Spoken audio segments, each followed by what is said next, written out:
What's up, Taiwan? I'm Eric Gao, and thanks for joining us for the news. The military has deployed missile defense systems and scrambled its air force after dozens of Chinese military aircraft were spotted around the country. Jaime Ocon has been monitoring developments on this, and he joins us now from the newsroom. Jaime, what are you hearing? Well, it's a pretty busy day in terms of military activity around Taiwan. Now that Typhoon Kong-Rey has passed, China is conducting military exercises once again. Taiwan's Defense Ministry reported 44 Chinese military aircraft spotted around Taiwan on Sunday. That's a larger number than usual, but what's really drawing a lot of the attention is this long-range exercise that China conducted. Taiwan's military says that 35 aircraft, including fighter jets, bombers, and other planes, flew from China between Taiwan and the Philippines and deep into the Western Pacific. That entire flight lasted about 11 hours. And Taiwan's military says that these kinds of operations are actually a chance for China to practice more offensive types of missions and try to practice hitting targets all across the main island of Taiwan as Beijing continues modernization efforts with its military. I spoke to one analyst earlier who said that it's really the farther east coast of Taiwan that China is trying to hit. The value of being on the east side of Taiwan is geography. For one, if you're trying to deny outside intervention in a Taiwan contingency operation, being out there to stop them from getting to the east side of Taiwan is very important.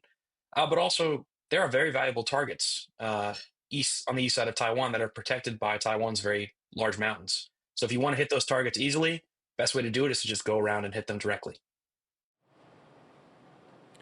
Now, China claims Taiwan as part of its territory and has not renounced the use of force to take it over.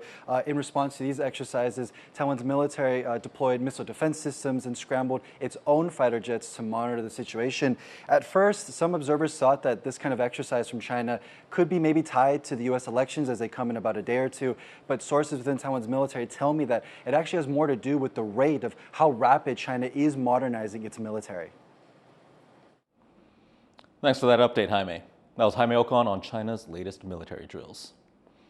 Now, Taiwan's military has confirmed that 11 HIMARS systems have been delivered from the U.S. Military officials say these systems arrived at the end of October and that they've been deployed with the Army's Artillery Command. The HIMARS is a mobile rocket artillery system, and Taiwan has placed orders for 29 of them total. Full delivery is expected to be completed by 2026. Typhoon Kong-Rey tore through Taiwan last week, killing 2 people and leaving hundreds of people injured. The storm has left a tricky mess for work crews to clean up in the country's rugged interior. Now, despite progress reopening roads and bringing back power, people in some areas are still relying on airdropped supplies. John Van Trieste reports. A stretch of mountain highway reopens after days of work to clear up mud, boulders, and fallen trees. Typhoon Kong-Rey hit Taiwan's mountains hard, with driving rain triggering landslides that buried roads. But bit by bit, work crews have dug their way through the muck and rubble on blocked sections like this. 早上经过现场试测确认安全状况无虞之后，于今天3日中午12点开始开放便道通行。 Slowly, electricity is coming back to the mountains too, as crews repair storm damage. Still, as late as Sunday, over 1,000 households in the rugged heart of the island were still without power, and officials say there's a lot of work to be done. 主要为武林农场、福寿山区、华冈、翠峦等，重新将旧有设备移除，重新建杆、重新拉线及装置电力设备。 But in some places, recovery is still a long way off. In the mountains of eastern Taiwan's Hualien County, around 50 people are still cut off, with the only road in or out blocked by rock slides. Clearing this road is expected to be challenging, and officials aren't giving an estimate of how long it could take. On Sunday, helicopters airdropped 720 kilograms of basic supplies to stranded residents. 蔬菜是没有问题，那只是那个肉类的话，就可能就会比较缺乏。 Not all stranded people have been so lucky. The indigenous village of Smangus in the north is also cut off by landslides. And here, heavy fog has forced helicopters to turn back, their aid undelivered. A new attempt is slated for Monday, as food and medicine could soon run short for the 150 residents. For communities like this, the scars of Typhoon Kong-Rey will last long after the weather is cleared. Klein Wang and John Van Trieste for TaiwanPlus. Nearly 60,000 hens have been culled in southern Taiwan after the discovery of the highly contagious H5N1 strain of avian flu. The call came after workers at a poultry farm in Jiayi County reported abnormal deaths among their chickens, and cases of the pathogen were confirmed. These were the country's first voluntarily reported cases of avian flu this fall. Authorities have urged poultry farmers to monitor their livestock and carry out disinfection. They say migratory birds may continue to spread the outbreak. 日本跟韩国最近都有发成禽流感，候鸟再往南的话，可能就会传播到台湾来。前场呢，做好一个很好的一个防疫措施，不然的话，这些候鸟可能就是把这些病毒呢就会带进来。Officials say if cases spread, it could lead to a rise in local egg prices. With just a few days to go before voters head to the polls in the U.S., Kamala Harris and Donald Trump are in campaign overdrive in a bid to get undecided voters on their side. The presidential candidates have been holding rally after rally, with Harris squeezing in a comedy TV appearance. Tiffany Wong reports. 2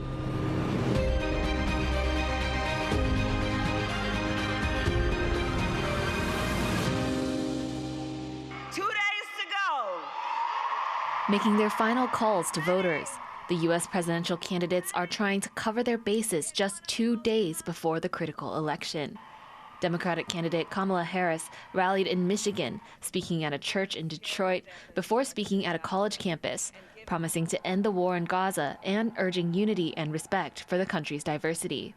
And I pledge to listen to people who disagree with me.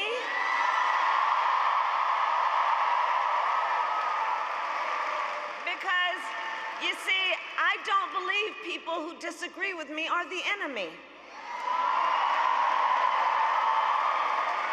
In fact, I'll give them a seat at the table because that's what strong leaders do.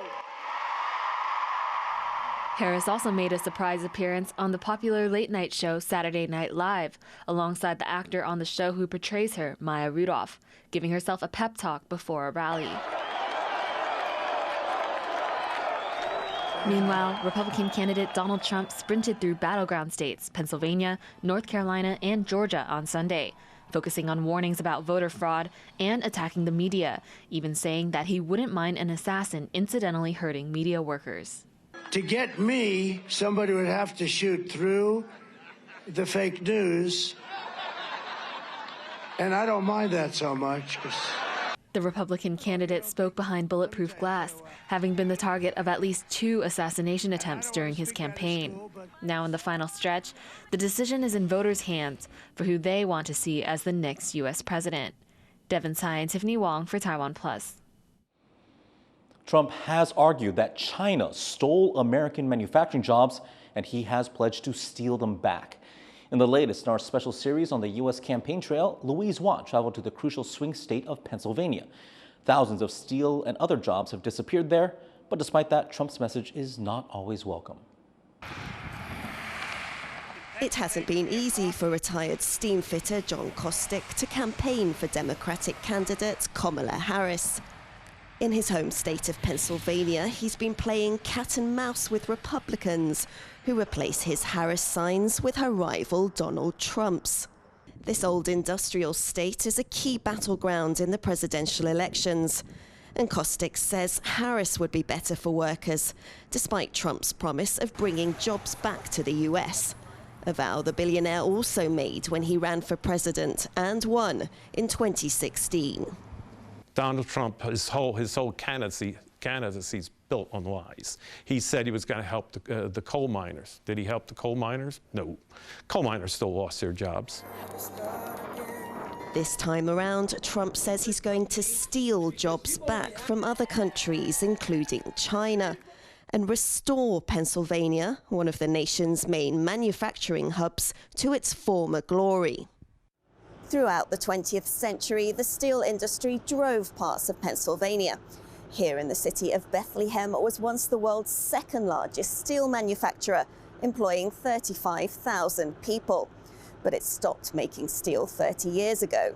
Since then, the city has diversified into other industries, like medical devices, pharmaceuticals, and finance. Regardless of Trump's pledge, a former mayor of Bethlehem, Don Cunningham, says it makes no sense to recreate a steel industry of more than 40 years ago.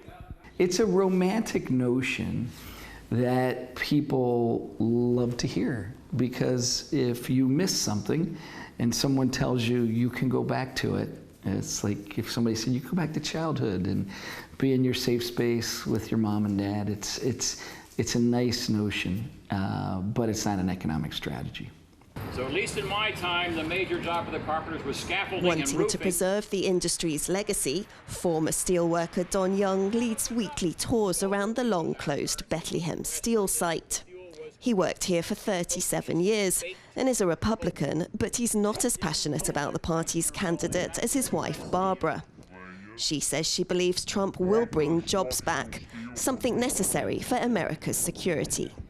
Well, my grandfathers and my uncles, my own father worked in the coal mines, very hard job. And we need to be independent. We need to be independent of China, and we need to frack and dig for our own coal. Harris, Trump's opponent, has also been campaigning in Pennsylvania, vowing to stop China undermining American workers, trying to appeal to voters in this crucial swing state, arguably the most important one for either candidate to win. Here, their promises for the future are set against the ghosts of long-gone industries, confronting questions over whether communities can move on from the past and from the present division that persists in American politics. Justin Wu, Ed Moon and Louise Watt for TaiwanPlus. We'll have more on-the-ground coverage of the U.S. election this week. Tune in for those reports. Protesters have hurled mud and other objects at the King and Queen of Spain as they visited survivors of the country's deadliest floods in modern history. The royal couple, the country's prime minister, and other leaders were confronted by residents as they walked through Valencia, the area hardest hit by the flash floods. Protesters are angry at the government's handling of the disaster, saying earlier warnings and a faster emergency response could have prevented hundreds of deaths. Pues qué quiere si está en un punto que al final está muy tenso, la gente está muy nerviosa, no podemos hacer otra cosa. Sabía lo que venía al final, la gente lo está pasando muy mal, ha perdido pues a sus familiares, ha perdido sus casas, ha perdido sus trabajos. Esto es un desastre, no han dejado. Authorities are still searching for many missing people after torrential rain sparked flash floods that inundated parts of eastern and southern Spain. Air quality continues to worsen across India as residents in urban areas struggle with air pollution. सांस लेने में बहुत दिक्कत होती है सुबह as morning exercise हम recommend करते हैं कि सुबह एक्सरसाइज करें वॉक पे जाए तो मैं कहूँगा इस वेदर में तो नहीं सेकेंडली बर्निंग आइज जो पॉल्यूशन है सीधा हमारी आइज में इफेक्ट कर रहा है बहुत स्ट्रेन पड़ता है आँख में. India's National Air Pollution Monitor shows that air quality in parts of the capital, New Delhi, plummeted to the severe category, while in the country's main financial hub, Mumbai, it dropped to poor. City skylines and major landmarks were barely visible under the thick haze. China's Shenzhou 18 spacecraft has returned to Earth after more than 6 months in orbit. The capsule, containing the mission's 3 astronauts, landed intact at the Dongfeng landing site in northern China. The crew had been living on board China's Tiangong space station since late April, studying ancient microbes, installing anti-space debris equipment, and breaking the record for China's longest spacewalk, totaling more than 8 hours. Commander Ye Guangfu also became the country's first astronaut to surpass 365 days in space total. As the global space race ramps up, Beijing says it is on track to send a crewed mission to the moon by 2030, where it plans to build a base. Thanks for tuning in today for What's Up Taiwan, and remember to tune in over the next few days for our on-the-ground coverage of the U.S. elections. Finally, we leave you with images from the UK's International Cake Show, showcasing multi-tiered talent. I'm Eric Gao. Take care, and we'll see you next time.